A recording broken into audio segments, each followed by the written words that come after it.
अकबर कभी जीता नहीं, महाराणा कभी हारे नहीं। अकबर की सेना में दम था तो महाराणा प्रताप के सीने में दम था। आज महाराणा प्रताप की जयंती पर महाराणा प्रताप को कोटि कोटि प्रणाम। आप सभी को हार्दिक बधाई और शुभकामनाएं। आज 9 मई है और मई की वो गर्मी, और इसमें मैं टॉपिक लेके आ गया हूँ हीट, थर्मोडायनेमिक्स तथा रेडिएशन, उष्मा, उष्मा गतिकी तथा विकिरण। जो हमारा video RPSC first grade physics पर सेंटर रहेगा, इंपॉर्टेंट है वो 11th क्लास के बच्चों के रिवीजन के लिए और नीट के लिए, एसईएफ लैब असिस्टेंट, कॉलेज लेक्चरर और सीएसआईआर नेट फिजिकल साइंस के लिए वीडियो इंपॉर्टेंट है। आज ये वीडियो इतना इंपॉर्टेंट रहने वाला है, महाराणा प्रताप के जन्म दिवस पर मुझ में है बहुत ज़्यादा जोश, और हम न तो कभी महाराणा प्रताप की तरह हारेंगे, कभी नहीं हारेंगे। हम तो या तो केवल जीतेंगे या केवल सीखेंगे, बस यही हमारी दृढ़ निश्चय है। इसी के साथ में हम आगे बढ़ते हैं जोश के साथ में। आज का वीडियो इंपॉर्टेंट है, और ये वीडियो जैसे ही इतनी गर्मी के अंदर आपकी उत्सर्जन क्षमता होगी, वो भी जैसे मान लो ब्लैक बॉडी की तरह 1 है, और वीडियो पूरा समझ में आ जाएगा तो अवशोषण क्षमता भी आपकी उम्मीद करता हूँ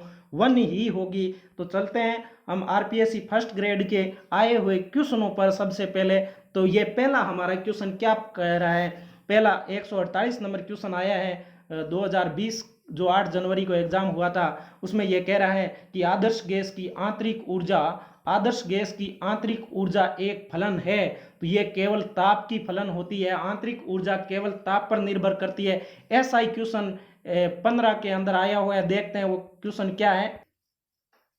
क्वेश्चन है कि एक आदर्श गैस, जो 15 में आया हुआ, आदर्श गैस के प्रसार में ताप नियत रखा जाता है। इस प्रक्रम में निकाय की आंतरिक ऊर्जा रहती है जब तक टी कांस्टेंट यानी नियत, तो वो आंतरिक ऊर्जा डेल्टा यू में कोई चेंज नहीं होता है, वो नियत रहती है। तो ये 15 का और 20 का क्वेश्चन आपको कंपैरिजन में याद होना चाहिए। तो आंतरिक ऊर्जा से संबंधित कंसेप्ट आपके तैयार होंगे इसी वीडियो में।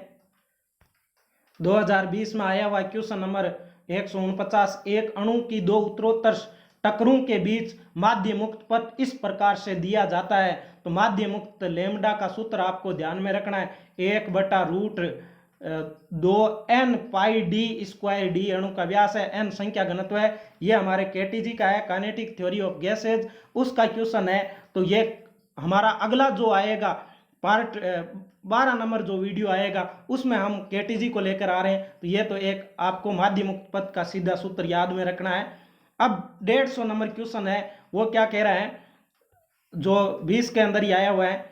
किसी प्रक्रम में एक निकाय 45 जूल उष्मा अवशोषण करता है, तो उष्मा का अवशोषण करता है यानी डेल्टा क्यू इतनी दी जाती है। तो ये अवशोषण तो पॉजिटिव, और 11 जूल कार्य करता है, डेल्टा डब्ल्यू 11 जूल कार्य करता है। यहां तक ही पढ़िए, आगे मत जाइए, क्वेश्चन को यहां तक हल कर लो। उष्मा गतिकी का प्रथम नियम क्या कहता है, दी गई उष्मा डेल्टा क्यू किए गए कार्य और आंतरिक ऊर्जा में परिवर्तन के तुल्य होती है। तो डेल्टा क्यू आपको कितना दे रखा है, डेल्टा क्यू आपको यह कह रहा है अवशोषण उष्मा प्रक्रम में एक निकाय 45 जूल उष्मा का, 45 जूल उष्मा का अवशोषण, 11 जूल कार्य और आंतरिक ऊर्जा में जो परिवर्तन है आंतरिक ऊर्जा, तो ये 45 में से 11 निकाल लेंगे, हमारे पास में कितना आ जाएगा, डेल्टा यू आ जाएगा, ये हमारे पास में 34 आ जाएगा। यानी पहली कंडीशन में हमने प्रथम नियम लगाया, दूसरा नियम जैसे ही लगाया उष्मा गतिकी का दूसरा नियम लगाया, प्रथम नियम ही होगा, यानी पहले शून्य की हो जाएगा। तो प्रथम नियम हमने लगाया, तो प्रथम नियम हमारा हो गया डेल्टा क्यू बराबर D W plus D you वाला। तो डी यू हमारे पास में कितनी आ गई, ये आ गई 34 जूल। अब आगे क्या कहता है, निकाय समान प्रारंभिक और अंतिम अवस्थाओं तक अन्य उष्मागतिकी पथ पर 16 जूल कार्य करता है। देखो समान प्रारंभिक और अंतिम अवस्था समान है, तो डेल्टा यू है वो हमारा क्या है,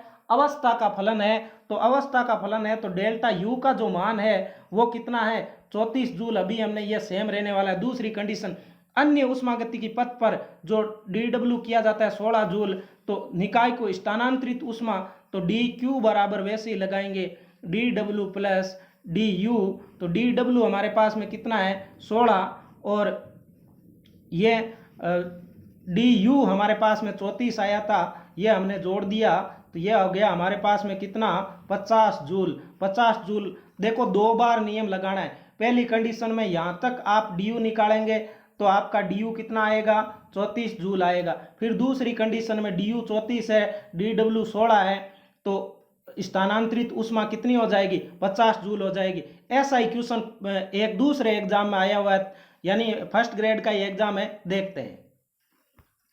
यह क्वेश्चन 13 के अंदर आया, 13 वाला 20 के अंदर वैसा ही था। वैल्यू चेंज एक प्रक्रम निकाय में तो दे रखा है कि निकाय में 35 जूल ऊष्मा अवशोषित कर 11 जूल कार्य करता है, यानी 35 जूल ऊष्मा अवशोषित करके 11 जूल कार्य करता है। तो डी यू हमारे पास में यहाँ कितना हो जाएगा, यहाँ पर यह आ जाएगा आपके पास में 24 जूल हो जाएगा, यानी आंतरिक ऊर्जा में परिवर्तन हमारा कितना हो गया 24 जूल हो गया। ऊष्मागतिकी का पहला नियम लगाया। अब जब निकाय समान अंतिम अवस्था एक अन्य ऊष्मागतिकी प्रक्रम से प्राप्त करता है, यानी सेम ही, तो डी यू चेंज नहीं होगा, 20 जूल कार्य करता है। तो वही हमारे पास में 24 तो यह आ गया, डी क्यू निकालना है तो 24 तो पहले वाला डी यू आ गया, और 20 जूल कार्य ये और कर रहा है, तो हमारे पास में यह 44 जूल आंसर आ जाएगा। 2 बार प्रथम नियम लगाना है और ध्यान रखना है समान अवस्था के लिए डी यू चेंज नहीं होने वाला है, आंतरिक ऊर्जा में जो परिवर्तन है वो चेंज नहीं होने वाला है। तो ये सेम क्वेश्चन कंसेप्ट, इसलिए प्रीवियस ईयर क्वेश्चनों का बहुत ज़्यादा फर्स्ट ग्रेड के एग्जाम में महत्व होता है। तो हमने 5 क्वेश्चन है वो कर लिए। कौन कौन से, केवल गैस का ताप, इस पर एक प्रीवियस ईयर कर लिया, एक ये कर लिया माध्य मुक्त पद का सीधा सूत्र याद रखना है, और एक ये क्वेश्चन कर लिया जिसमें हमारा 50 जूल आया था। इसके आधारित एक जो एग्जाम दूसरे में आया था वो भी हमने कर लिया। चलते हैं हम आगे। यह क्या कह रहा है, यदि तापीय विकिरण मुक्त आकाश से गुजरते हैं, तो यह विकिरण से संबंधित हमारा क्वेश्चन है। तापीय विकिरण मुक्त आकाश से गुजरते हैं तो मुक्त आकाश का ताप बढ़ता है, घटता है, अपरिवर्तित रहता है विकिरण की तरंगदैर्ध्य पर निर्भर करते हुए अथवा बढ़िया। तो इसका उत्तर सही होगा, अपरिवर्तित रहता है। यानी मुक्त आकाश में विकिरण से, यानी विकिरण जब गुजरते हैं तो आकाश में कोई टेम्परेचर बदलता नहीं है। जब चालन विधि से जब विकिरण गुजरते हैं तो जरूर माध्यम का टेम्परेचर बढ़ जाता है। तो ये हमारे पास में इसका उत्तर होगा अपरिवर्तित रहता है। अगला क्वेश्चन है हमारा, ये 15 के अंदर आए हुए क्वेश्चन है। 19वां क्वेश्चन, एक वस्तु शीतलन की दर 100 डिग्री सेंटीग्रेड और 60 डिग्री सेंटीग्रेड पर क्रम से R1 R2 है। यदि कमरे का ताप 30 डिग्री सेंटीग्रेड है तो R1 और R2 का मान ज्ञात कीजिए। देखो जो शीतलन की दर होती है वो टेम्परेचर का जो अंतर होता है परिवेश के सापेक्ष उसके समानुपाती होती है। बस सीधी सी बात है कि R1 होगी वो T1 माइनस T0 टेम्परेचर दे रखा है। तो जब समानुपाती होती है, जब हमने न्यूटन के शीतलन का नियम पढ़ा था, जितना टेम्परेचर का अंतर ज्यादा होगा उतनी शीतलन की दर क्या होगी, ज्यादा होगी। तो हम यहाँ लिख सकते हैं R1 बटा R2 बराबर T1 माइनस परिवेश का टेम्परेचर या जो कमरे का मान लो T0, और दूसरी कंडीशन में T2 माइनस का T0। तो पहली कंडीशन के अंदर जो हमारा 100 डिग्री सेंटीग्रेड है उसमें से हमारे कमरे का कितना है 30 है, तो ये हमने 30 बटा दूसरी कंडीशन में 60 है, कमरे का कितना है 30, तो 100 में से 30 गए 70 है, और 60 में से 30 गए ये हमारा हो गया 30, 0 से 0 कैंसिल, 7 बटा 3। तो एक आपको कंसेप्ट ध्यान में रखना है कि जितनी ज़्यादा टेम्परेचर का अंतर जितना ज़्यादा होगा कोई वस्तु है वो उतनी ज़्यादा ठंडी होगी। जैसे मान लो कमरे सर्दी है, सर्दी में 0 डिग्री सेंटीग्रेड है, आपकी चाय है वो 100 डिग्री सेंटीग्रेड पर है, तो जितना ज़्यादा मतलब सर्दी है टेम्परेचर का अंतर, तो आपकी चाय उतनी ज़्यादा ठंडी होगी, जल्दी ठंडी होगी। और वैसे अभी गर्मी है तो 50 डिग्री सेंटीग्रेड अभी हो, और अब आप वही गिलास रखें तो चाय धीरे धीरे ठंडी होगी। कहने का मतलब जितना टेम्परेचर में अंतर ज़्यादा होगा वस्तु के ठंडी होने की जो दर है वो उतनी ही क्या हो जाएगी, ज़्यादा होगी। इसी पर देखते हैं एक क्वेश्चन आया हुआ है। क्वेश्चन क्या कह रहे हैं, क्वेश्चन कह रहे हैं एक कमरे में एक वस्तु है, वो एक कमरे में एक वस्तु 70 से 65 यानी 70 से 65 तक आने में कितना 5 मिनट का टाइम लेती है। तो इसी वस्तु को 65 से 60 पर आने में, 65 से 60 तक आने में जो टाइम लगेगा वो क्या होगा, 5 से कम होगा, 5 से ज़्यादा होगा, 5 ही होगा। अब सपोज कीजिए आपकी जो चाय है वो 70 से 65 आने में शुरू में जल्दी ज़्यादा है ना, टेम्परेचर जितना ज़्यादा होगा ठंडा होने में टाइम है वो उतना ही, मान लो यहाँ तक 5 लगता है। अब आपकी चाय का टेम्परेचर 65 है और 65 से लेकर 60 तक जाने में उसको टाइम 100% 5 से ज़्यादा ही लगेगा। और यदि आप ग्राफ से बात करें तो न्यूटन के शीतलन नियम में यदि हम टेम्परेचर और टाइम के बीच में ग्राफ बनाए तो टेम्परेचर धीरे धीरे इस प्रकार से, फिर यदि जैसे मान लो चाय 10 डिग्री सेंटीग्रेड पर आ गई तो फिर टाइम है वो उसका 5 डिग्री सेंटीग्रेड पर तक ही जाने में मतलब बहुत ज़्यादा लगता है। जितना टेम्परेचर कम हो जाता है फिर धीरे धीरे ठंडी होती है। शुरू में चाय है वो ज़्यादा जल्दी ठंडी हो जाती है, 70 से 65 तक 5 मिनट लगी है, तो फिर आगे 65 से मान लो 60 तक जाने में उसे 5 से ज़्यादा ही टाइम लगेगा। आप इसके अंदर परिवेश का टेम्परेचर दे दिया जाता, T0 दे दिया जाता, तो आप कंडीशन लगा के आप T0 निकालते तो 5 से ज़्यादा ही उतर आता। लेकिन कॉमन सेंस से ये क्वेश्चन आप जैसे अभी हमने किया था कि शीतलन की दर टेम्परेचर जितना ज़्यादा होगा उतनी तेज होगी और अंतर है वो उसके अकॉर्डिंग, तो इसका 5 मिनट से अधिक होगा। तो यह क्वेश्चन उम्मीद करता हूँ समझ में। वैसे इस पर न्यूटन के शीतलन नियम पर बहुत सारे क्वेश्चन आए हुए हैं, वो हम हल करते हैं। देखो क्वेश्चन नंबर 26 देखिए 13 में आया हुआ है, क्रम से 27 डिग्री सेंटीग्रेड, 27 डिग्री और 100 डिग्री सेंटीग्रेड पर एक उष्मा होज का मतलब है सिंक, यहाँ इसका मतलब सिंक है, और स्रोत का मतलब जो ज्यादा टेम्परेचर पर है, जिसके मध्य काम करने वाले एक कार्य इंजन की दक्षता क्या होगी।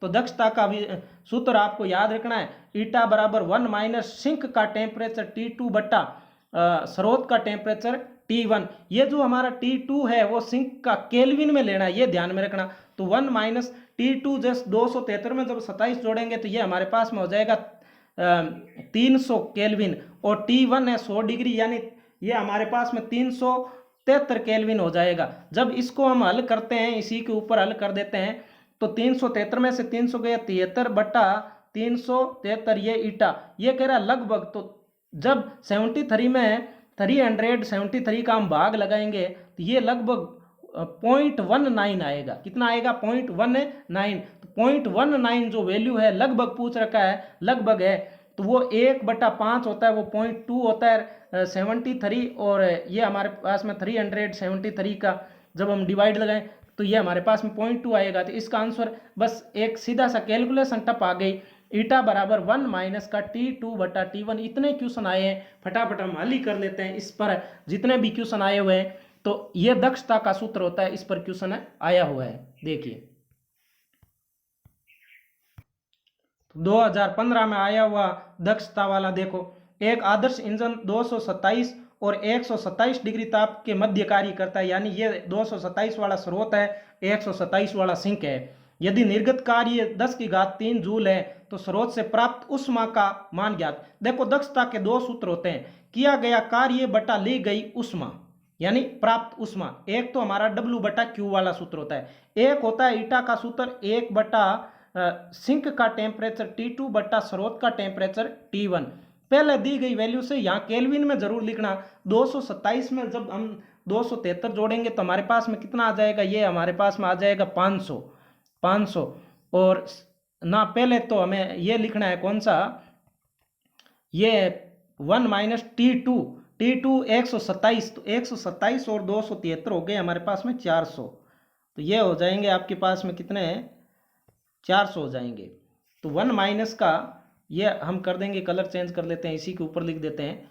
तो ये हमारे पास में आ गया 1 माइनस का 400 बट्टा 227, ऐसी वैल्यू सेट की है तो ईजी है ये हो जाएगा 500। तो 1 माइनस का 4/5, यानी ये हमारे पास में आ जाएगा 1/5। एक बार ईटा आपका कितना आया, एक सूत्र से आपका ईटा आया 1/5 आ गया, यानी एक सूत्र से तो 1/5 हो गया। तो जब एक सूत्र से W/Q, तो ये 1/5 है, वो W/Q के बराबर होगा, यानी W/Q के बराबर हमारे पास में हो जाएगा। तो W कितना 10⁻³ जूल, और Q हमें ज्ञात करना है, तो तिरछा गुणा कर दो तो Q बराबर हो जाएगा 5 × 10⁻³ जूल। तो ये हमारा ऑप्शन नंबर 3 है, वो एकदम राइट हो जाएगा। बहुत ही इजी क्वेश्चन है, ईटा का याद रख लेना, बहुत ही T2 माइनस T1, एक सूत्र ये लगा दो, दूसरा ईटा का लगा दो W/Q, कंपैरिजन कर लो, बाकी सब वैल्यू दे रखी है, Q आ जाएगा 5 × 10⁻³ जूल। और देखते हैं दक्षता का कोई। तो 11 में ये आया हुआ क्वेश्चन है। वह फिर दक्षता का क्वेश्चन अभी जो दिसंबर 19 में नेट का पेपर हुआ था उसी में भी सिंपल सा आ गया था।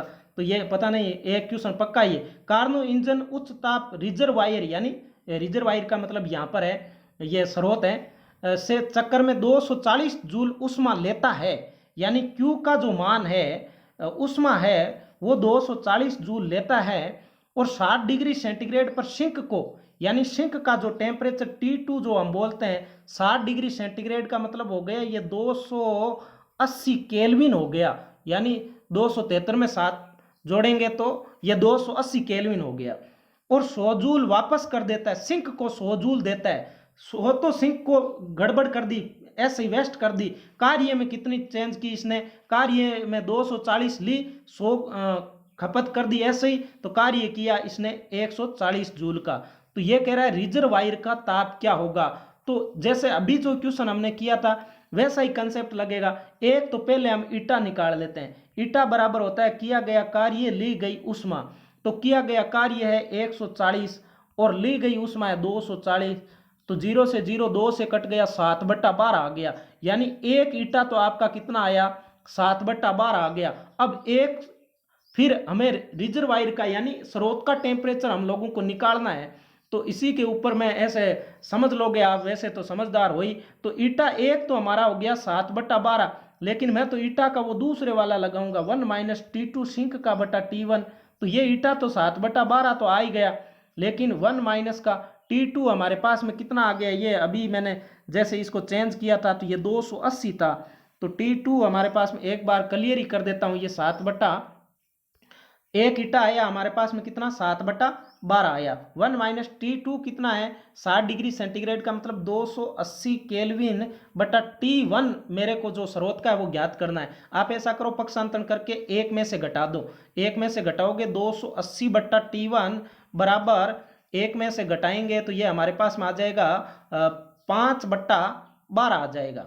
अब आप तिरछा गुणा कर लो तो हमारे पास में जो T1 की वैल्यू आने वाली है तो वो T1 की वैल्यू हमारे पास में ये कलर ही ऐसा ही है, चलो रेड कलर ले लेते हैं। तो T1 बराबर, तो देखिए ये 280 गुणा 12 बट्टा में कितना आ जाएगा 5 आ जाएगा। तो इसको जब हम हल करेंगे तो 672 केल्विन आ जाएगा। जैसे हल करके देख लेते हैं, 5 का 25 और 6 पंजा की 30 गुणा 12, और ये हमारे पास में कितना हो जाएगा 112 और गुणा 56, तो ये हमारे पास में हो जाएगा सही है 672 केल्विन आ जाएगा। तो कोई दिक्कत वाली बात नहीं। ईटा के दो सूत्र होते हैं, एक तो हमारा W/Q होता है, एक ईटा का दक्षता का कार्नो इंजन का सूत्र होता है 1 - सिंक का बटा स्रोत का T1। दोनों की कंपैरिजन करके लगा दो, बस ये थोड़ा सा आपको नॉलेज होना चाहिए। और देखते हैं दक्षता के कोई आए हैं क्या। यह देखो 8 जनवरी 20 को होने वाले पेपर का पहला ही क्वेश्चन दक्षता का।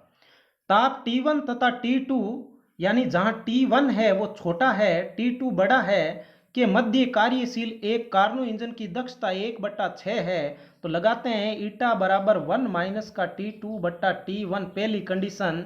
तो ईटा कितना है 1/6, ये हमारे पास में ईटा कितना है, ईटा है 1/6, यानी पहली कंडीशन हम लगाते हैं 1 - आगे बाद में पढ़ेंगे। तो ईटा बराबर है 1/6, 1 - का T2 है वो आपका छोटा है और T1 बड़ा है। तो T2 100% सिंक का है, T1 स्रोत का है। उसके बाद में 1/6 कर दिया, समीकरण नंबर 1 हमने दे दी। जब T2 को 62 केल्विन से कम किया जाता है, तो यह T2 को 62 केल्विन से कम किया जाता है, तो इक्वेशन हम दूसरे कलर में लिख देते हैं। T2 को 62 केल्विन से कम किया जाता है, दक्षता बढ़कर 1/3 हो जाती है, यानी दक्षता है वो 1/3 कब होती है, जब 1 - ये जो हमारा T2 है उसको हम 62 केल्विन कम कर देते हैं और T1 में कोई चेंज नहीं। तो उसके बाद में ये कह रहा है बढ़कर, तो T1 और T2 देखो एक समीकरण बनेगी 1 और ये 2, तो कलर चेंज करके इसके ऊपर ही कुछ कर लेते हैं। तो अब देखिए आपको करना क्या है, घटाना है। आप ऐसा करो, समझदार हो, 2 में से 1 घटा लो, 1/3 में से तो 1/6 बचेगा, और जब घटाओगे तो मैं ये कह रहा हूँ कि ये 1 से 1 भी कैंसिल हो जाएगा, T2 बटा T1 भी कैंसिल, माइनस माइनस प्लस होके ये 62 बट्टा आपके पास में T1 बचने वाला है। इसको जब हम तिरछा गुणा करेंगे T1 बराबर हमारे पास में 62 गुणा 6 आएगा, और उसके बाद में आप गुणा करोगे 6 दूनी 12, 12 एक, ये आपके पास में कितना हो जाएगा, 6 छंगा 36, 1 37, 372 केल्विन तो हमारे पास में क्या आने वाला है, T1 आने वाला है। तो अब इस T1 का मान चाहे आप कोई से के अंदर रख देना, T1 का जो मान है चाहे पहली समीकरण में रख देना, पहली में रखना इजी आ जाएगा।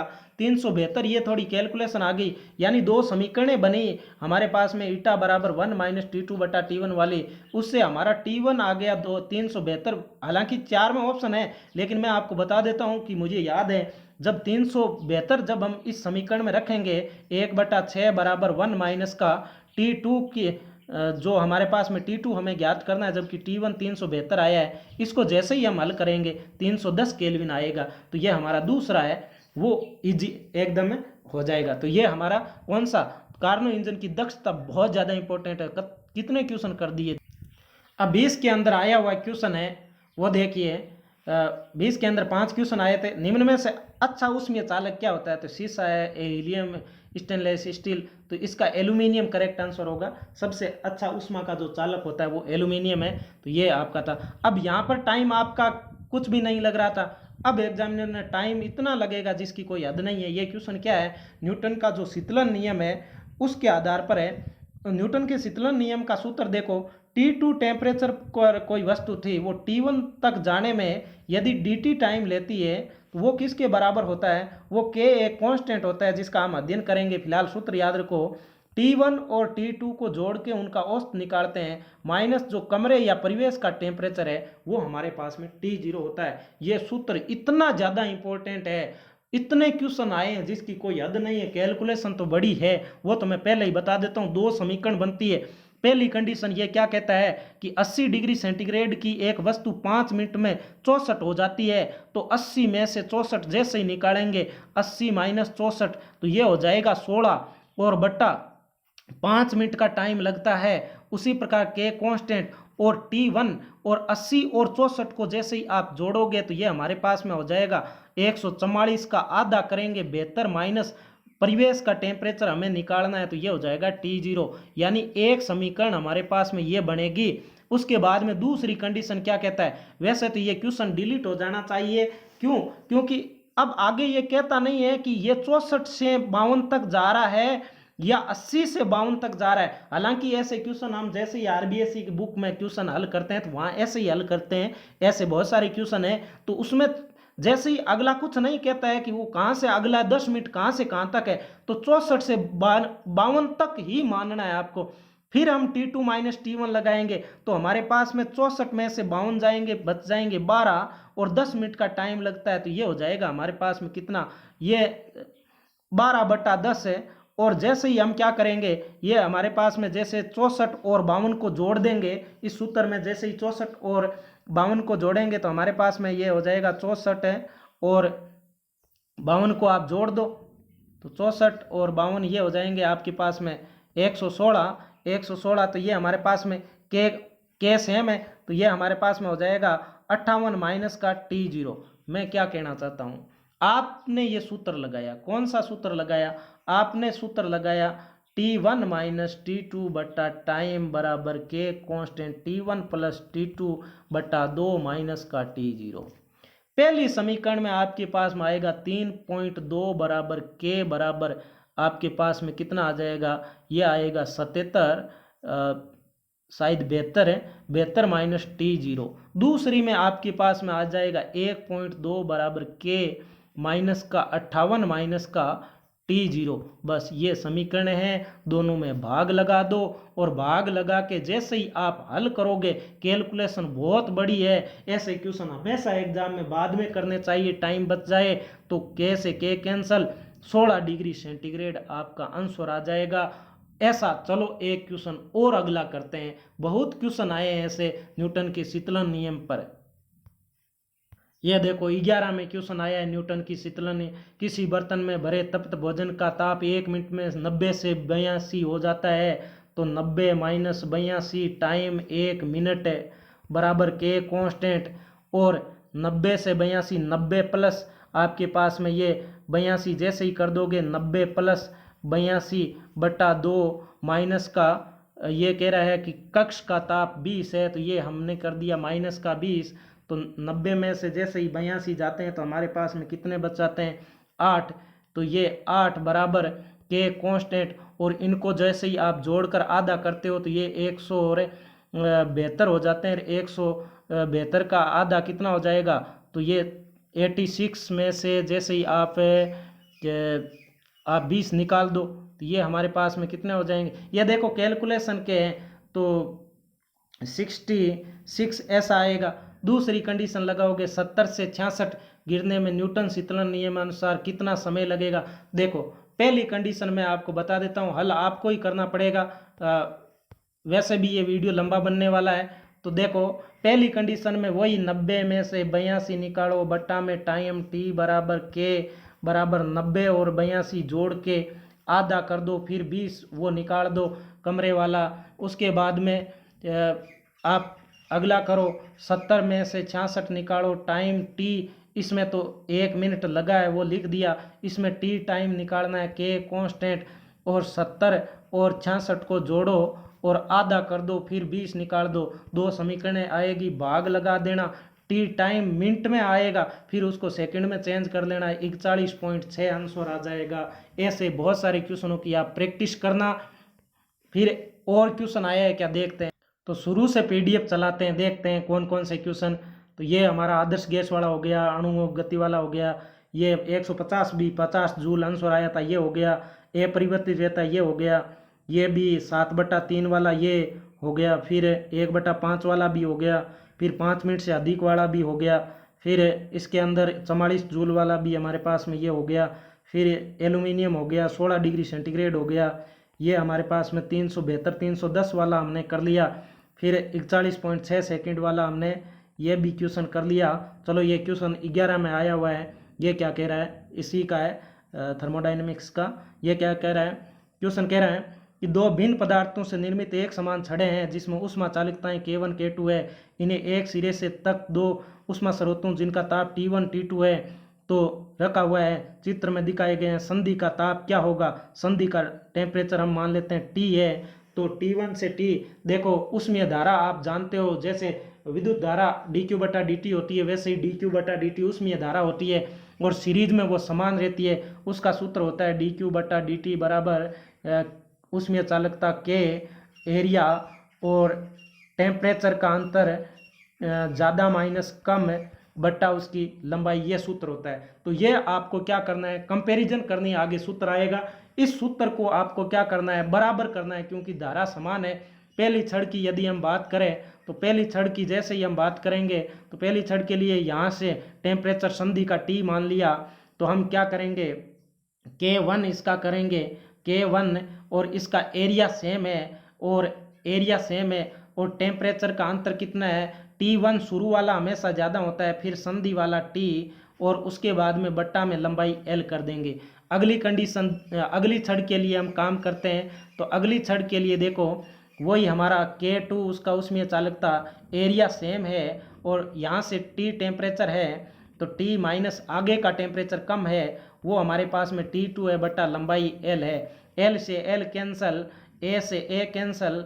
तो अब इसी के ऊपर यानी आपको सरल जो करना है वो ये सरल करना है कि हमारे पास में जो वैल्यू आ रही है, कौन सी वैल्यू आ रही है, K1, एक तो आ रही है K1 T1 माइनस का T बराबर K2 और T माइनस T2 आ रहा है, यानी कौन सी वैल्यू आ रही है, यदि हम देखें तो इस वैल्यू को आप हल कर लीजिए, हल करेंगे तो चलो इसको हल करते हैं। K1 देखो एक बार मैं क्लियर ही कर देता हूँ, इस पूरे को क्लियर करेंगे तो K1 आएगा, देखो K1 आ रहा है, टेम्परेचर कौन सा आ रहा है, T1 माइनस T आ रहा है, अगले का K2 बच रहा है, टेम्परेचर T माइनस का T2 बच रहा है, हल करिए, K1 T1 माइनस का K1 T बराबर K2 T माइनस का K2 T2, और अब हमें ज्ञात करना है टी।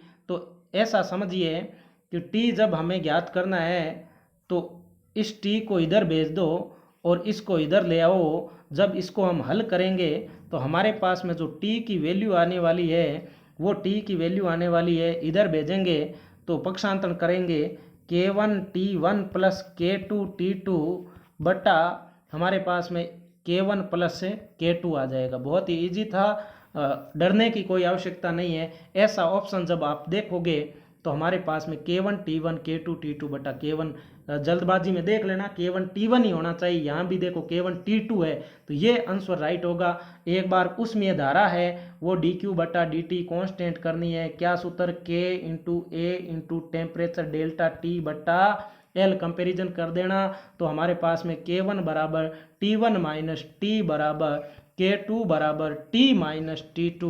इसको हल करेंगे टेम्परेचर T निकल के आ जाएगा, दूसरा आंसर सही हो जाएगा। बहुत ही इजी, इस पर आधारित अब की बार तो सीधा उसमें चालकता एल्यूमिनियम की सबसे ज़्यादा पूछ ली, क्वेश्चन आ गया, तो ऐसे क्वेश्चन आ सकते हैं। फिर हमने ये भी कर लिया, नियत रहती है 5 गुणा 10 की घात 3 जूल वाला क्वेश्चन भी हमने कर लिया। फिर ये 240 जूल में से जिस 672 केल्विन आया था ये भी कर लिया। ये आरपीएससी फर्स्ट ग्रेड का सिलेबस है। तो आज हम सर्जरी कर रहे हैं, कौन से टॉपिक की सर्जरी कर रहे हैं, तो ये हमारा सेकंड लास्ट है। इसके अंदर 2 लिए हैं, एक तो हीट और थर्मोडाइनेमिक्स की सर्जरी कर रहे हैं, एक रेडिएशन की कर रहे हैं। 4 अंक यानी हमने 17 क्वेश्चन हल कर दिए और 4-5 क्वेश्चन एक एग्जाम में आते हैं। 5 क्वेश्चन जब सही हो जाते हैं तो कितना आनंद आता है, कितने हम लोगों से आगे निकल जाते हैं, ये तो एक कंपटीटर ही जानता है। तो अब एक वीडियो हमारा जो बचेगा वो काइनेटिक थ्योरी ऑफ गैसेज पर अगला वीडियो आएगा। अब हम थोड़ी ढाका एक्सप्रेस भी चलाएंगे जिसमें फटाफट सूत्र भी देखेंगे। हम देखेंगे कि आपके लिए सूत्र कहाँ कहाँ महत्वपूर्ण है, कौन से सूत्र। तो चलते हैं। और यदि ये वीडियो आपको किसी के माध्यम से मिला है या आप नए हो तो इस YouTube चैनल को सब्सक्राइब करो और बेल आइकन को प्रेस कर लो ताकि आने वाला नोटिफिकेशन आपको मिल सके और वीडियो का नोटिफिकेशन मिल सके। मेरा उत्साह बढ़ाने के लिए लाइक कर दो। आपको पता है इतने क्वेश्चन छांटने में कितना टाइम लगता है, ये तो आप समझदार हो। यदि अब भी आगे आप वीडियो देखना चाहते हो तो महाराणा प्रताप की तरह आप भी कंपटीशन के मैदान के असली योद्धा है। आप संघर्ष का मैदान को छोड़कर भागने वाले तो नहीं हो, ये बात तो गारंटी है। एक दिन आपको जीत अवश्य मिलेगी, ये आज से मेरे से लिखवा के ले लो। इस गर्मी में भी आप पढ़ रहे हो, ये बहुत बड़ी बात है। तो चलते हैं, कौन कौन सी बातें इंपॉर्टेंट है मेरी राइटिंग के अंदर लिखे हुए ये मक्खन की तरह है। ऐसे नहीं आया है कि ये बातें लिख दी ऐसे ही, ना ना ना, ऐसी कोई बात नहीं। इसके अंदर संघर्ष है, इसके अंदर मेहनत है, ये पढ़ने वाले को ही पता चलेगा। तो उस्मा की बात करें तो मैं यहाँ पर, वैसे तो PDF का लिंक डिस्क्रिप्शन में अवेलेबल, आप डाउनलोड कर लेना। बाकी फटाफट मेन जो बातें हैं जो हर एक कंपटीटर के लिए उपयोगी रहती है उस पर चर्चा करेंगे। ऊर्जा का वे रूप जिसको एक वस्तु से दूसरी वस्तु में स्थानांतरित किया जा सकता है ऊष्मा कहलाती है। ऊष्मा का परिमाण वस्तु के द्रव्यमान पर निर्भर करता है, यानी कोई वस्तु जितनी बड़ी होगी उसका ऊष्मा, उसमें जो संग्रहित ऊर्जा ऊष्मा होगी वो उतनी ज़्यादा होगी। थोड़ा मैं फास्ट चलाने वाला हूँ, ढाका एक्सप्रेस चलाने वाला हूँ। आपको पता है वीडियो को आप धीरे कर सकते हो, कुछ समझ में नहीं है क्योंकि बहुत सारे सूत्र मेरे को, थर्मोडायनेमिक्स एक थ्योरेटिकल सब्जेक्ट तो बहुत कुछ बोलना है। तो देखिए CGS पद्धति में ऊष्मा का मात्रक कैलोरी होता है, MKS में किलो कैलोरी होता है, SI में हमारा क्या होता है, जूल होता है। 1 कैलोरी बराबर 4.2 जूल होता है। ताप क्या होता है, ऊष्मा संचरण की दिशा निर्धारित करता है, जैसे विभवांतर करता है आवेश के प्रवाह की दिशा। ताप केवल अणु की गतिज ऊर्जा पर ही निर्भर करता है। अगली बात, ताप के विभिन्न पैमाने। तो यहाँ पर ये 0 डिग्री हिमांक 0 होता है, भाप बिंदु जो 100 होता है, फारेनहाइट में ये 32 होता है, 212 होता है। उसके बाद में जो केल्विन में नीचे का पॉइंट 0, बाद में ये हमारे पास में 273 373 होता है। और 0 केल्विन को परम ताप बोलते हैं, -273। जो रूमर होता है, जो 0 डिग्री रूमर से 80 होता है। अब मेन हमारा ये एक ही सूत्र है, इसमें क्या होता है, स्केल माइनस जो हिमांक बटा क्वथनांक माइनस का हिमांक, ये याद रखते हैं। तो C -0 बटा 100 -0 F -32 बटा 212 -32 K -273 बटा 373 बटा 2। जब इसको हल करते हैं तो ये जो रिलेशन है एक दूसरे में बदलने का, बहुत ही इंपॉर्टेंट रिलेशन है। C/5 बराबर F-32/9 K-273/5 R/4। ये रिलेशन याद होना चाहिए आपको। कभी भी आपको कोई भी स्केल चेंज करवाई जा सकती है। डिग्री फ़ारेनहाइट और सेल्सियस में सीधा सीधा y बराबर mx प्लस c की तरह रिलेशन होता है, यानी डिग्री फ़ारेनहाइट इधर है और ये हमारे सेंटीग्रेड है। तो हम एक ग्राफ भी पढ़ते हैं, ये हमारे पास में mx प्लस c की तरह एक ग्राफ आता है, तो ये आपको ध्यान में रखना है। ताप का आदर्श गैस पैमाना हाइड्रोजन या हीलियम अति न्यून दाब पर भरी जाती है। इसके यहाँ से PTR अति न्यून दाब है 273 PT है वो T टेम्परेचर पर दाब है, PTR अति न्यून पर दाब है तो वो 273.15 पर, ये बराबर R है T टेम्परेचर पर रजिस्टेंस, और RTR है अति न्यून टेम्परेचर पर रजिस्टेंस। ये नॉर्मल बातें हैं, इंपॉर्टेंट आएगा वो मैं हाईलाइट कर दूंगा। इसका पाठ्यांक गैस की प्रकृति पर निर्भर नहीं करता है। फिर यदि हम बात करें स्तर आयतन थर्मामीटर में हिमांक व क्वथनांक पर अंशांकन करने पर वास्तविक गैस तथा आदर्श गैस का पाठ्यांक अज्ञात ताप के लिए समान होगा। ये डोनाल्ड ट्रंप का जो स्टेटमेंट होता है ना, प्रधानमंत्री नरेंद्र मोदी का स्टेटमेंट होता है, वैसे ये स्टेटमेंट है भाई। इनको बस इनमें बहुत कुछ छिपा हुआ है, एक एक बयान है ऐसे मान लीजिए ये। अब देखिए ठोसों का उष्मीय प्रसार, अब इसका अलग अलग मतलब आप निकालते रहो, कैसे आप समझते हो। ठोसों में तापीय वृद्धि करने पर रेखीय क्षेत्रीय आयतन प्रसार होता है, जबकि गैसों में केवल क्या होता है, गैसों में द्रव्यों में केवल आयतनीय प्रसार होता है। ये बात आपको ध्यान में रखनी है। उसके बाद में रेखीय प्रसार का सूत्र आपके पास में डेल्टा एल बराबर अल्फा एल डेल्टा टी से याद रखो, डेल्टा एल बटा L delta T delta A बटा ए बीटा आयतन, इनमें रिलेशन याद रखो, अल्फा बीटा गामा 1 2 3 का रिलेशन याद रखो। जल का घनत्व 4 डिग्री सेंटीग्रेड पर अधिकतम होता है और त्रिक बिंदु पर पदार्थ की तीनों अवस्थाएं क्या होती है, साम्यावस्था में होती है, और एफ और सी समान हो तो पैमाना -40 डिग्री होगा डिग्री सेंटीग्रेड पर, दोनों की जो रीडिंग है वो सेम होती है। एफ और के यानी डिग्री फ़ारेनहाइट और केल्विन के लिए आपका जैसे 574.25 पर केल्विन हो तो यहाँ तो ये प्रैक्टिस से याद रह जाते हैं, और वरना टाइम ज़्यादा लगता है। विशिष्ट ऊष्मा की बात करें तो दी गई ऊष्मा द्रव्यमान पर निर्भर करती है, तापांतर जितना ज़्यादा होगा उस पर निर्भर कर रही है। तो ये dq बराबर SmDT होता है। S को हम क्या बोलते हैं, विशिष्ट ऊष्माधारिता बोलते हैं। S बराबर dq बटा m, m हमारे पास में वस्तु का द्रव्यमान है, और dq बटा mdt मात्रा की बात करें तो जूल पर kg पर डिग्री सेंटीग्रेड या जूल पर kg इंटू केल्विन हो जाएगा।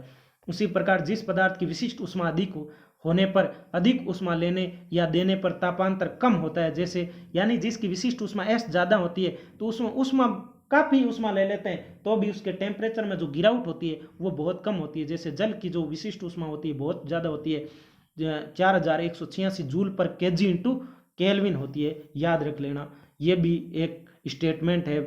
उसके बाद में मोलर विशिष्ट ऊष्मा की बात करें तो यहाँ से देखो मोलर, यहाँ पर dq बटा, जैसे वहाँ वस्तु का द्रव्यमान m ले रहे थे, यहाँ मोल ले रहे हैं, और मोल निकालने का सूत्र होता है वस्तु का कोई भी अणु का द्रव्यमान बटा उसका अणु भार। तो यहाँ से यदि हम dq बटा m dt निकालें तो वो s का ही जो विशिष्ट ऊष्मा है, देखो एक विशिष्ट ऊष्माधारिता है वो s है, मोलर विशिष्ट ऊष्मा c है।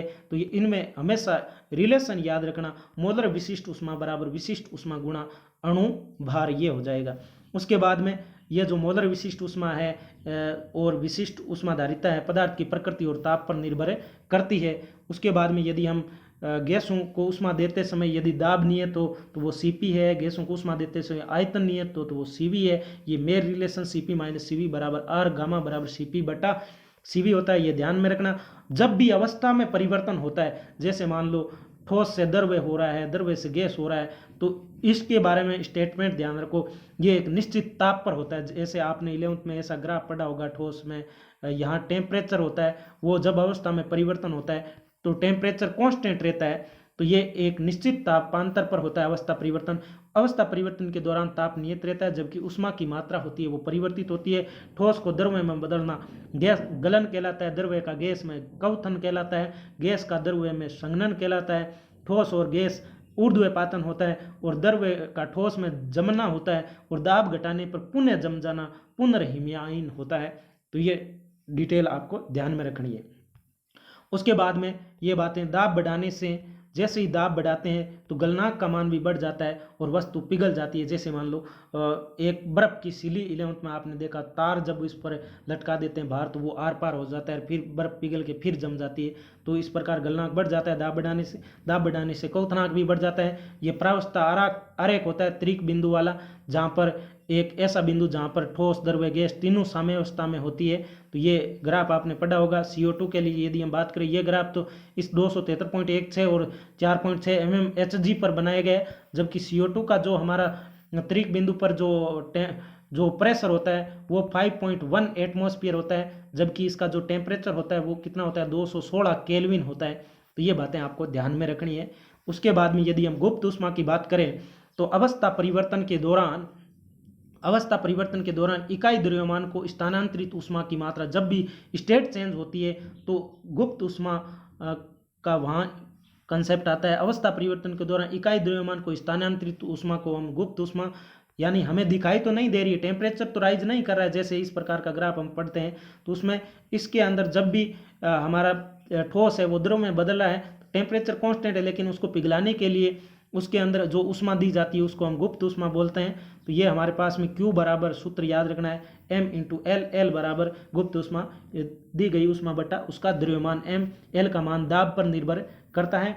उसके बाद में ठोस और द्रव्य की बात करें, ठोस से द्रव्य में बदला है तो संगलन की गुप्त ऊष्मा LF, फ्रीजिंग बोलेंगे Q/M, और जल की इसके लिए 80 किलो कैलोरी पर kg या 3.36 × 10⁵ जूल पर kg होता है। जब द्रव्य गैस में बदल रहा है तो वाष्पन की गुप्त ऊष्मा LV होगी, वेपर की होगी Q/M, जल की वाष्पन की गुप्त ऊष्मा 540 किलो कैलोरी पर kg होती है, बहुत ज़्यादा होती है, इसलिए जो भाप होती है वो बहुत ज़्यादा, उसके अंदर ऊष्मा होती है वो बहुत ही ज़्यादा होती है। ये कैलोरी मापी का एक सिद्धांत आ रहा है। किसी एक वस्तु से दूसरी वस्तु में स्थानांतरित ऊष्मा के मापन को हम क्या बोलते हैं, कैलोरी मापी, और उससे हम विशिष्ट ऊष्मा का सूत्र निकालते हैं। तो देखिए उसके अंदर क्या क्या होता है, एक तो हमारे तांबे का बर्तन होता है, एक विलोडक होता है, उसके बाद में जल भी होता है, और फिर हम एक उसके अंदर कोई पदार्थ डाल देते हैं, टेम्परेचर। तो ये आपने कंसेप्ट पढ़ा होगा, ये बहुत बड़ा सूत्र है, इस पर आज तक कोई क्वेश्चन नहीं आया, लेकिन याद रखना M3S0 बटा T2 - T3 - M1S1 T3 - T1 बटा M2 - M1 T3 - T1 joule पर kg इनवर्स, केल्विन इनवर्स। मैं बता देता हूँ, M3 ठोस का द्रव्यमान होता है, S0 ठोस की विशिष्ट ऊष्मा होती है, जो गोला हम बाद में डालते हैं वो T2 होती है, वो ठोस का टेम्परेचर पहले होता है, T3 सब का मिश्रण हो जाता है, और M1 होती है कैलोरी मापी और विलोडक का द्रव्यमान, S1 कैलोरी मापी और विलोडक की विशिष्ट ऊष्मा हो जाएगी, और T3 मिश्रण का हो ही गया, और T1 कैलोरी मापी का शुरू में टेम्परेचर होगा, और M2 होगा वो द्रव्य सहित टेम्परेचर होगा कैलोरी मापी का और द्रव्य का दोनों का साथ में, और M1 होगा वो कैलोरी मापी का हो जाएगा, और उसके बाद में T3 - T1। तो ये एक टफ सूत्र है जो हम 11th क्लास में व्युत्पन्न करते हैं, आज तक क्वेश्चन नहीं आए, लेकिन याद कर सकते हो तो कर लेना भाई। उसके बाद में ऊष्मा संचरण की विधियाँ, यहाँ थोड़ा आपका ध्यान मैं लाना चाहूँगा, मैं अभी आप इस पर पूरा फोकस कीजिए, यहाँ से क्वेश्चन बार बार बन रहे हैं। तो आप देखिए ऊष्मा संचरण 3 प्रकार से होता है, चालन के द्वारा, समन के द्वारा और विकिरण के द्वारा, और पारा, ठोस इत्यादि। तो विशेष ठोस में चालन के द्वारा होता है, सभी अवस्थाओं में हो सकता है, इसका धीमी गति से होता है, माध्यम की आवश्यकता होती है, माध्यम का ताप बढ़ जाता है। अभी क्वेश्चन आया था ना, विकिरण से ताप बढ़ता है या नहीं बढ़ता है, जबकि विकिरण में तो नहीं बढ़ता है और इसमें चालन में बढ़ जाता है। मुक्त इलेक्ट्रॉन धातु में इर्द गिर्द, तो उनकी वजह से कंपन करते हैं, चालन होता है। समन में द्रव्य और गैस में होता है, धीमी गति से होता है, माध्यम की आवश्यकता होती है, कण का विस्थापन होता है, समन धाराएं बनती है। उसके बाद में यदि हम विकिरण की बात करें, सूर्य से प्राप्त ऊष्मा विकिरण के रूप में सबसे तेज गति से होता है, माध्यम की आवश्यकता नहीं होती है, और माध्यम का ताप नहीं बढ़ता है। ये देखो डोनाल्ड ट्रंप का स्टेटमेंट आ गया, ऐसे समझ लो। तो माध्यम का ताप नहीं बढ़ता है, तो प्रश्न तो बन गया कि विकिरण जब आकाश से गुजरते हैं तो क्या टेम्परेचर बढ़ता है, तो भाई नहीं बढ़ता है, 2016 में क्वेश्चन आ गया। तो ऐसे ही यहाँ पर बहुत बातें हैं वो इम्पोर्टेंट है। अब देखो न्यूटन का शीतलन नियम बहुत इंपॉर्टेंट है, मैं तो बस इस सूत्र पर आपको फोकस करने पर कहूँगा, बाकी राम कहानी आप सब आप जानते हो। T1 - T2 बटा dt टाइम है, K T1 + T2, तो देख लीजिए थोड़ा बहुत। तो ये क्या कहता है, वस्तु का प्रारंभिक ताप हम T1 मानते हैं, और उसके बाद में अंतिम ताप हम T2 मानते हैं, समय अंतराल dt परिवेश का T0 लेते हैं, K शीतलन नियतांक है, M द्रव्यमान है, S विशिष्ट ऊष्मा है, तापमान T1 प्लस T2 लेते हैं और शीतलन की दर होती है R बराबर डी क्यू बटा डी टी माइनस का के, और डी क्यू को हम MS/dt भी लिख सकते हैं।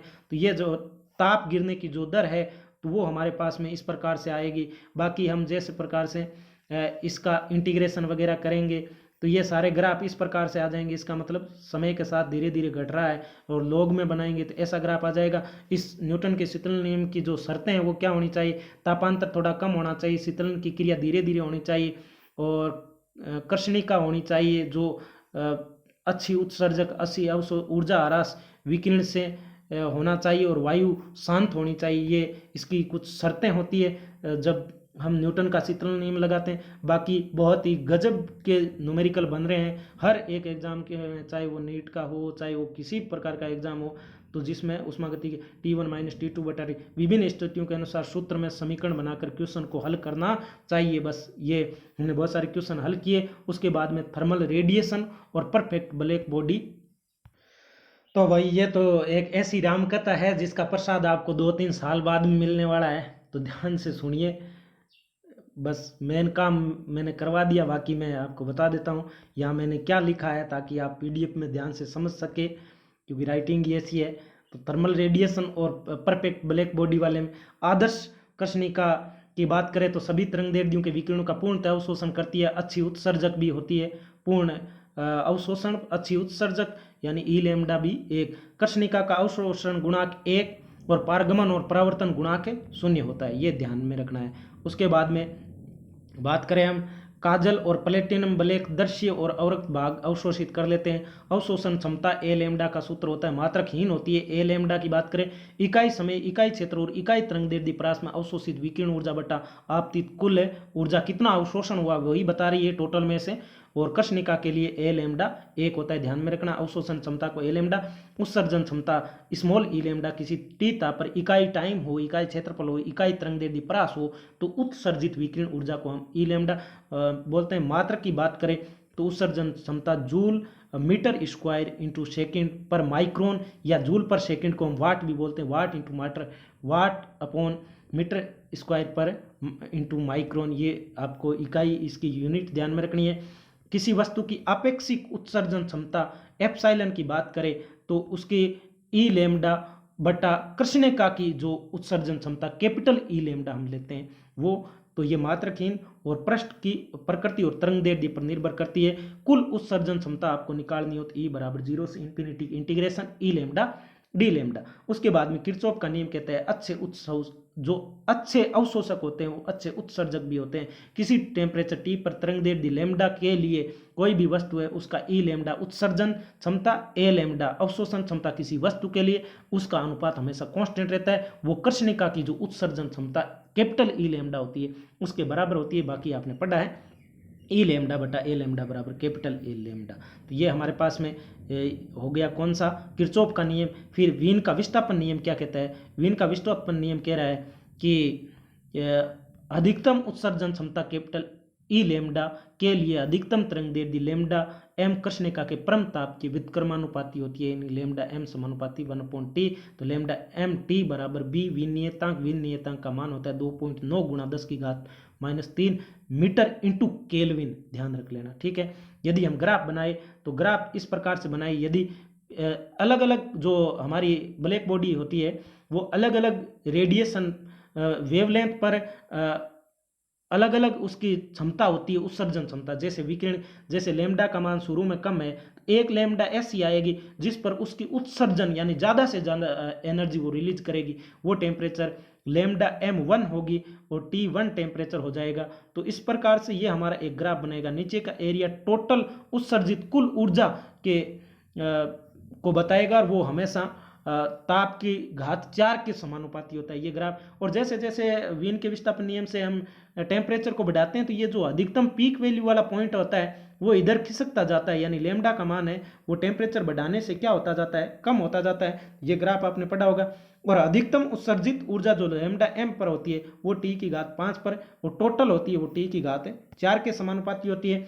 अब स्टीफन का नियम इसी ग्राफ पर था, कृष्णिका द्वारा प्रति सेकंड इकाई क्षेत्रफल उत्सर्जित विकिरण की जो टोटल ऊर्जा है वो हमारे पास में एक प्रकार से ये शक्ति है ऊर्जा बटा समय के रूप में E समानुपाती T की घात 4, और जब परिवेश का देर का हो तो E बराबर सिग्मा T की घात 4 माइनस परिवेश की टेम्परेचर की घात 4, सिग्मा का जो मान होता है 5.67 गुणा 10 की घात -8 joule per metre square into second, और केल्विन की घात 4 होता है, या जूल पर सेकंड वाट बन जाता है, वाट पर मीटर स्क्वायर केल्विन की घात 4। ये आपको ध्यान में रखना है। ई बराबर फिर किसी वस्तु के शीतलन की दर या उत्सर्जित विकिरण ऊर्जा की dq बटा dt निकाले तो ध्यान रखना वो सिग्मा उसकी उत्सर्जन क्षमता ER वस्तु की एरिया जितना ज़्यादा होगी उतनी ज़्यादा T की घात 4, और dq को ms dt करेंगे तो हमारे J को तो हमने ये जो वैल्यू है हमारे पास में ये जूल के अंदर है, ये किसके अंदर है जूल के अंदर। जैसे dt बटा इसको हम कैलोरी में चेंज करेंगे तो जो उष्मा का यांत्रिक तुल्यांक होता है J बराबर 4.2 जूल पर कैलोरी, तो उसका हम भाग लगा देते हैं तो ये शीतलन की दर के रूप में आता है सिग्मा ER A बटा जूल T की घात 4 माइनस, ये एक डेरिवेशन है 11th क्लास का। बाकी ताप गिरने की दर यानी ms dt, तो ये ताप गिरने की दर की बात करें तो ये सूत्र आता है एरिया और उत्सर्जन क्षमता सिग्मा स्टीफन कांस्टेंट T और उसके बाद में हम बात करें 4/3 पाई r क्यूब रो s m को चेंज करें आयतन गुणा घनत्व में s विशिष्ट उष्माधारिता dt बटा। तो अब देखो यहाँ से रिलेशन बहुत फेमस रिलेशन निकल के आता है, इतने क्वेश्चन यहाँ से हमारे सही होते हैं जिसकी कोई हद नहीं है। तो ताप कोई वस्तु जितनी ज़्यादा जल्दी ठंडी होने का, देखो कितनी फास्ट, जिसकी मतलब जितनी वस्तु की त्रिज्या ज़्यादा होगी वो वस्तु उतनी मतलब ताप गिरने की दर है वो उतनी कम होगी, घनत्व जितना ज़्यादा होगा वो उसकी भी ताप ठंडे होने की दर उतनी कम होगी, S जितना ज़्यादा होगा ठंडी होने की दर उतनी कम होगी, तापांतर जितना ज़्यादा होगा ठंडी उतनी तेज होगी, और उसके बाद में M जितना ज़्यादा होगा फिर भी ठंडी धीरे होगी, एरिया जितना ज़्यादा होगा ठंडी होने की जो दर है वो हमारे पास में ज़्यादा हो जाएगी। जैसे मान लो एक गिलास के अंदर चाय है उसका ठंडी होने की दर, और अब उसको एक थाली के अंदर आप डाल देते हो तो वो जल्दी ठंडी हो जाती है। तो बस ये दैनिक जीवन में देखते रहो, मई में गर्मी पड़ रही है तो ये कोई टफ थोड़ा ही है, बस आपने पढ़ा है तो बहुत ही ईजी है।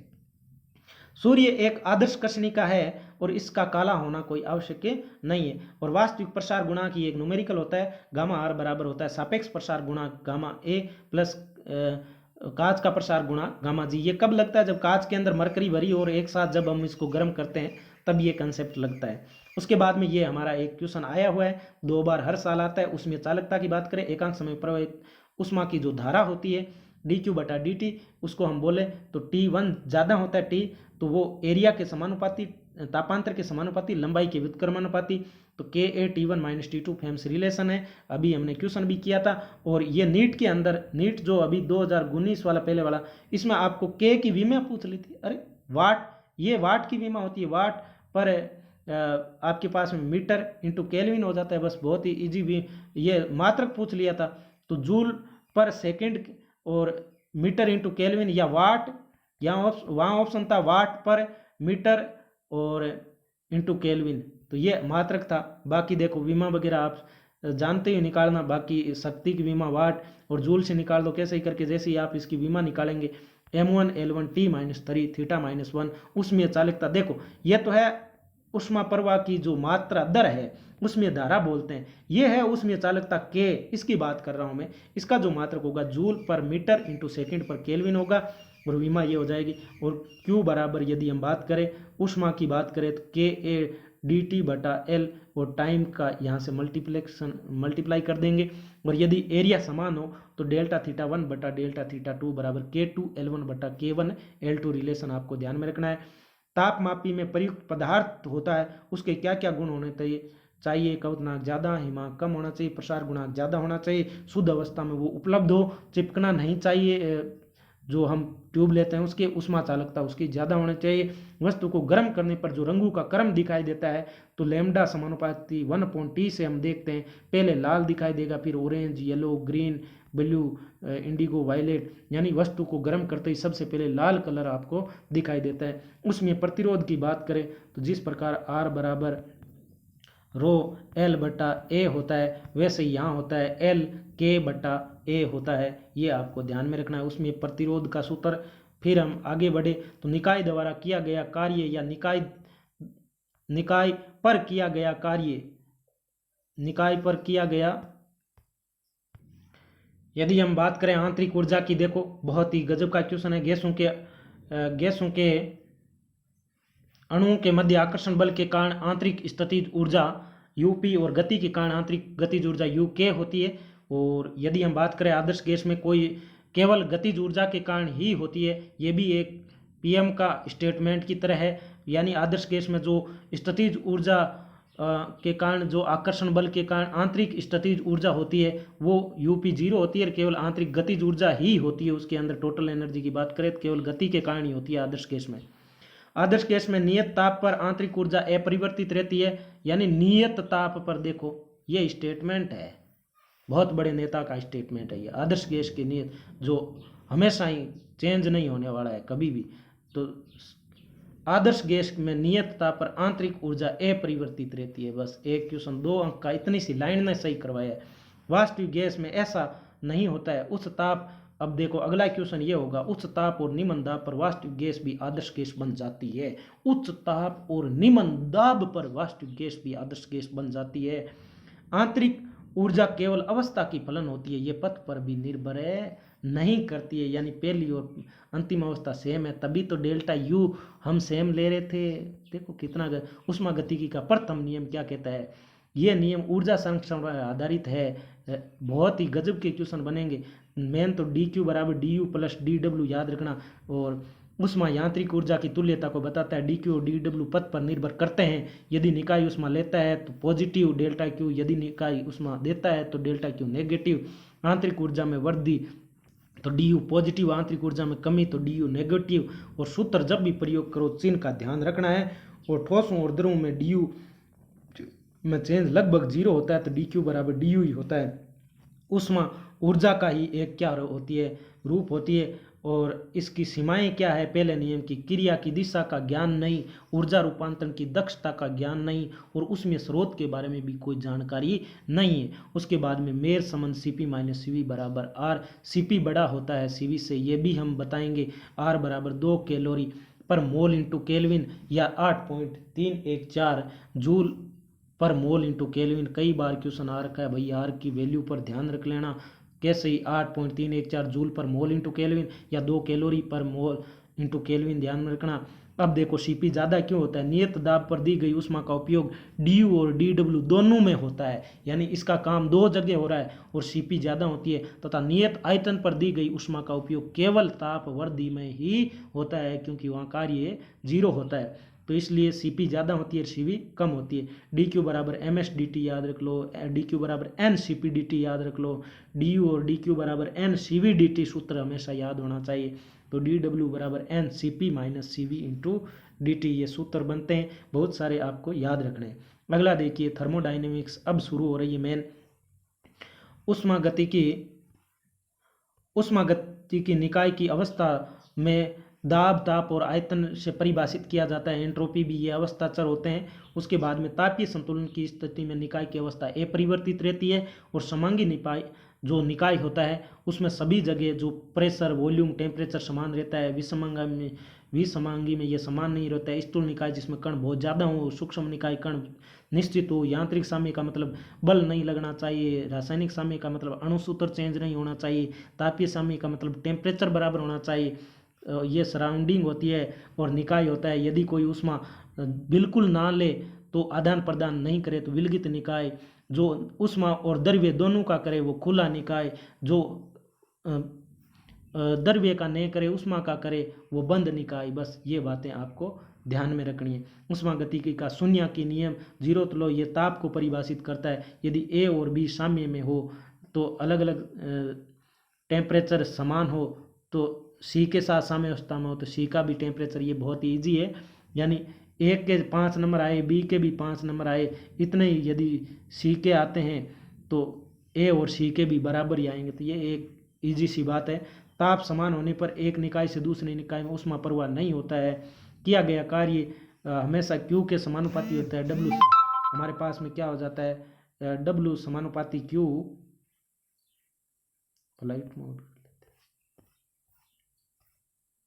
अब देखो W समानुपाती Q,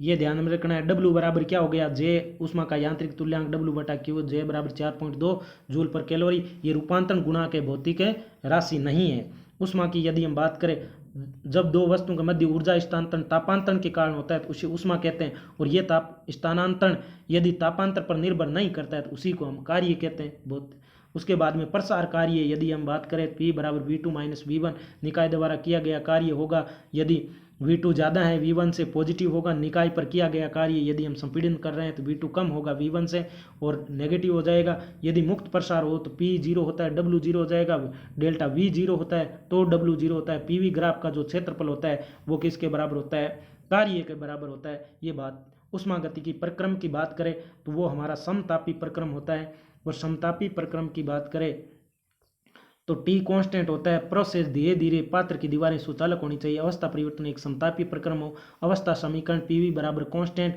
प्रवणता यदि हम बात करें तो dP बटा dV टेन थीटा माइनस का P बटा V के रूप में होगी। ग्राफ काटते नहीं है और जितना ग्राफ दूर होगा टेम्परेचर उतना ही ज़्यादा होगा। उसके बाद में यदि विशिष्ट ऊष्मा की बात करें समतापीय में तो यहाँ dt में कोई परिवर्तन नहीं, तो विशिष्ट ऊष्मा अनंत हो जाएगी। P1 बटा P2 बराबर V2 बटा V1 हो जाएगा।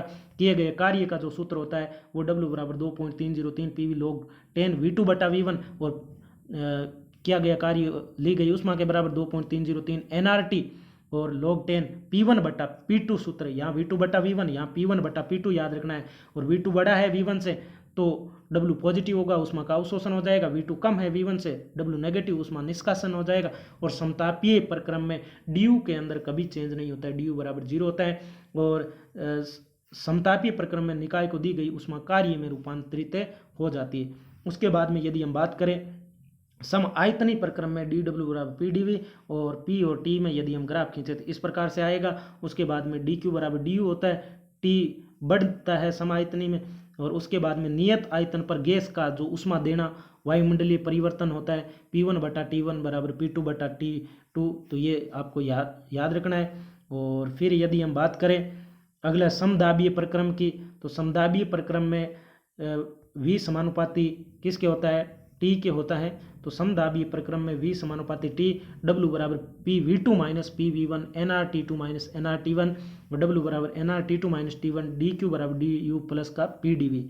उसी प्रकार यदि हम बात करें समदाबीय ठोस का पिघलना, जल का जमना, जल का उबलना, तो उस प्रकार से यदि हम बात करें DU बराबर MLV और माइनस का PV2 माइनस से V1, ये वाष्पन की LV गुप्त ऊष्मा है। आंतरिक ऊर्जा में वृद्धि, यहाँ पर देखो आंतरिक ऊर्जा में वृद्धि के आंतरिक स्थितिज ऊर्जा के कारण होती है, ये बात आपको ध्यान में रखनी है। और फिर यदि हम जल का जमने की बात करें तो DU बराबर माइनस का ML प्लस का PdV। और आंतरिक ऊर्जा में यह जो कमी होती है जल द्वारा निष्कासित ऊष्मा से भी क्या होती है, अधिक होती है। अगला हम बात करें रुदो संप्रक्रम की, तो डेल्टा क्यू उसमें आपको पता है 0 होता है। DU बराबर हमारे पास में क्या होता है, PdV होता है। रुदो संप्रक्रम में निकाय कार्य करता है तो आंतरिक ऊर्जा में कमी हो जाती है, और रुदो संप्रक्रम में निकाय पर कार्य होता है तो आंतरिक ऊर्जा में क्या हो जाती है, वृद्धि हो जाती है। ध्वनि तरंगों का किसी माध्यम में संचरित होना, ट्यूब का फटना, ये उदाहरण है। अवस्था समीकरण की बात करें PV की घात गामा बराबर कांस्टेंट, या इसको बदलते हैं PV बराबर nRT से TV की घात गामा माइनस 1 बराबर कांस्टेंट। और यदि इसी को चेंज कर सकते हैं P की घात 1 माइनस गामा, T की घात गामा बराबर कांस्टेंट। यदि रुदो संप्रक्रम में कार्य के सूत्र की बात करें W बराबर 1 P2V2 माइनस P1V1 बटा 1 माइनस गामा, और इसको चेंज करेंगे NR बटा 1 minus gamma, T2 minus T1 gamma बराबर CP बटा CV बराबर ये हो जाएगा NR गामा माइनस 1 बराबर T1 माइनस T2। फिर यदि हम इसी को आगे चेंज करना चाहे तो ये जो हमारे पास में R बटा गामा माइनस 1 होता है वो CV की वैल्यू होती है NCV T1 माइनस T2। यदि T1 बड़ा है T2 से तो W पॉजिटिव गैस द्वारा कार्य, और T1 कम हो जाता है तो W नेगेटिव गैस पर कार्य होगा। और इसी को चेंज करना चाहे तो वही बात W बराबर NCP बटा गामा कर दो, क्योंकि गामा बराबर CP बटा CV होता है T1 माइनस T2। ये रुदो संप्रक्रम में किया गया कार्य प्रारंभिक और अंतिम अवस्थाओं पर भी निर्भर करता है। और M जब निकालेंगे स्लोप तो गामा P बटा V आ जाएगा, और विशिष्ट ऊष्मा इसकी dq 0 होने से 0 हो जाती है। m रुद्धोष्म और m समतापी का ढाल दोनों ग्राफों का ले तो वो हमेशा गामा के इक्वल होता है, ये बात आपको ध्यान में रखनी है। चक्रीय प्रक्रम में du 0 होता है, dq बराबर dw होता है। विलगित निकाय में dq बराबर dw बराबर du बराबर 0 आंतरिक ऊर्जा में नियत रहती है। और मुक्त प्रसार में p0 dw 0 dq 0 और du भी क्या होता है 0 होता है। और समान आयतनीय परिवर्तन में न्यूनतम कार्य होता है, समान जो आयतन सम आयतन वाले न्यूनतम कार्य समान आयतन के लिए परिवर्तन में न्यूनतम कार्य रुद्धोष्म में होता है और अधिकतम कार्य कौन से में होता है समदाबी में होता है। ये बातें आपको ध्यान में रखनी है। यदि हम बात करें उत्क्रमणीय प्रक्रम की तो धीमा समतापी होता है, रुद्धोष्म प्रक्रम स्प्रिंग को धीरे धीरे खींचना। अनुत्क्रमणीय प्रक्रम होता है गैसों का विसरण, घर्षण से उत्पन्न ऊष्मा। सभी व्यवहारिक प्रक्रम होते हैं वो अनुत्क्रमणीय होते हैं। कार्नो इंजन और उसकी दक्षता बहुत ही ज़्यादा इंपॉर्टेंट है। ये कार्नो इंजन के बारे में आपने देखो बहुत सारा पढ़ा है कि कार्नो इंजन में ये ग्राफ होता है, पहले हमारा समतापीय प्रसार होता है, फिर रुद्धोष्म प्रसार होता है, फिर समतापीय संपीड़न, फिर रुद्धोष्म संपीड़न। ये बातें स्रोत अनंत धारिता का उच्च ताप पर T1 होता है, सिंक होता है वो अनंत धारिता का निम्न ताप T2 पर होता है। कार्यकारी पदार्थ आदर्श गैस होती है और du होती है वो 0 होती है। V2/V1 बराबर V3/V4 इसमें रिलेशन होता है। प्रक्रम में समतापीय प्रक्रम में W1 ये 2.303 RT1 log V2/V1 सूत्र होगा। रुद्धोष्म प्रसार में ये कार्य हो जाएगा W2 बराबर NR बटा गामा -1 T1 माइनस T2 और समतापी में Q2 हो जाएगा वो W3 माइनस का 2.303 RT2 log 10 V3/V4 और रुद्धोष्म संपीड़न में W4 हो जाएगा माइनस का NR बटा गामा -1 T1 माइनस T2। और उसके बाद में टोटल यदि हम कुल कार्य की बात करें तो सभी को जोड़ देंगे तो आएगा 2.303 R T1 minus T2 log 10 V2 minus V1 बराबर Q1 माइनस Q2 होगी। और W बराबर हमारे पास में हो जाएगा Q1 माइनस का Q2 और ली गई ऊष्मा और निष्कासित की गई ऊष्मा। अब यदि हम बात करें तो ईटा बराबर किया गया कार्य बटा ली गई ऊष्मा Q1 तो Q1 माइनस Q2 बटा Q1 और ये कार्नो प्रतिबंध होता है Q1 बटा T1 बराबर Q2 बटा T2 ध्यान में रखना है। तो ये T1 माइनस तो ये फेमस रिलेशन ईटा बराबर 1 माइनस T2 बटा T1 और ईटा बराबर W बटा Q से हमने बहुत सारे क्वेश्चन किए थे। उसके बाद में केल्विन में बदल कर ही हल करे, देखो केल्विन में बदल कर ही हल करे। कार्नो इंजन के सभी प्रक्रम उत्क्रमणीय होते हैं और T2 बराबर है यदि हमारे पास में 0 हो तो यदि सिंक को कोई टेम्परेचर ना दे तो वो ईटा 100% जो कि असंभव है।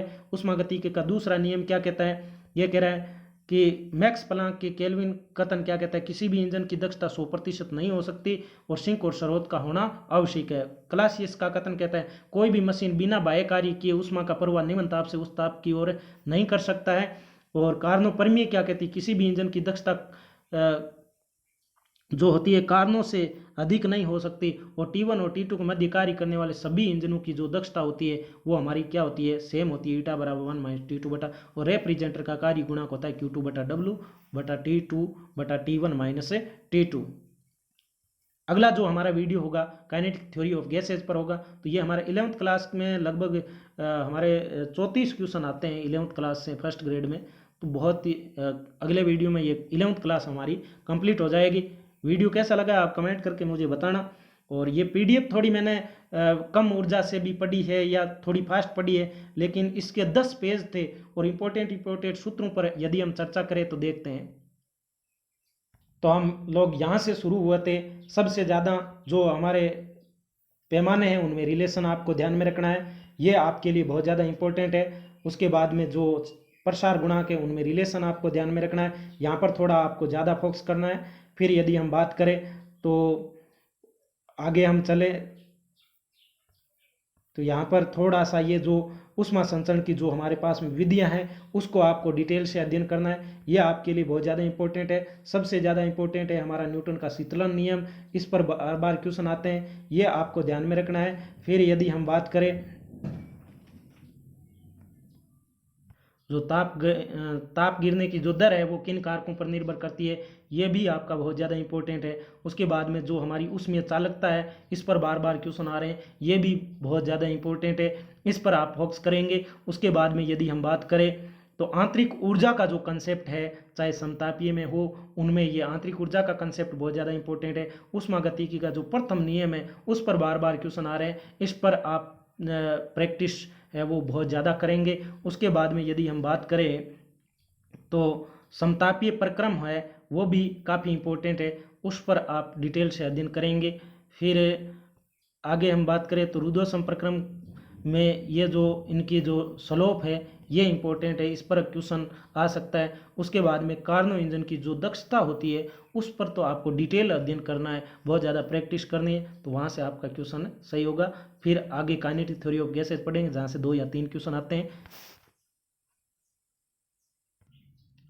अब यदि ये वीडियो किसी 12th क्लास के विद्यार्थी ने देखा है, देखो होली के आसपास हमारा लॉकडाउन की जो ऐसे संभावना बन गई थी, होली की छुट्टियां हो गई थी और अधिकांश स्कूलें ऐसी थी जिनके अंदर, जैसे गवर्नमेंट स्कूल है, कई हमारे साथी प्राइवेट स्कूलों में पढ़ाते हैं, उनमें ऐसा था कि जो लास्ट के जो चैप्टर थे हमारे पास में कौन कौन से, जैसे उष्मीय गुण, एक तो हमारे पास में ये 12वां चैप्टर था उष्मीय गुण, और उष्मागति की 13वां चैप्टर आरबीएससी की बात कर रहा हूँ, और 14वां चैप्टर था गैसों का अणुगति सिद्धांत। ये 3 चैप्टर में से 3 चैप्टर लगभग ऐसे, लगभग कईयों में 1 रह गया था, कईयों में 2 चैप्टर रह गए थे और बच्चों को क्रमोन्नत कर दिया। कई बच्चे ऐसे हैं जिन्होंने 11th में फीस भी स्कूलों में भर दी थी और कई गवर्नमेंट में पढ़ते हैं, तो उनके ये चैप्टर नहीं हुए।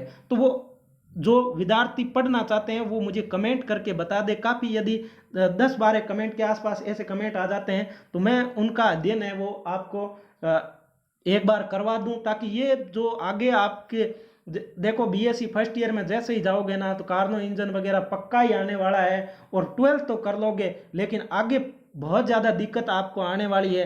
इसलिए यदि आप पढ़ना चाहते हो तो मुझे कमेंट करके बता देना, मैं बोर्ड पर आपको वो तीनों चैप्टर है वो एकदम बहुत ही अच्छे ढंग से क्लियर करवा दूंगा। ये मेरा आपसे इस वीडियो के अंदर वादा है, आप कमेंट करके मुझे बताइए, मैं ज़रूर उनको पूरा करवाऊंगा, क्योंकि मैं तो 12th और 11th में कभी भेदभाव करने वाला हूँ नहीं, और दोनों ही इम्पोर्टेंट है अपनी जगह, कंपटीशन के लिए भी इम्पोर्टेंट है, चाहे वो नीट की तैयारी कर रहे हो आप तो भी, आप चाहे आईआईटी की तैयारी कर रहे हो, सबके लिए ये 11th इम्पोर्टेंट है। बस स्कूलों में रिजल्ट के लिए आपका 12th पर ज़्यादा फोकस रहता है। देखो वो एक अलग अलग सोच होती है उनकी, लेकिन 11th और 12th दोनों ही बेस होता है किसी भी स्टूडेंट के लिए।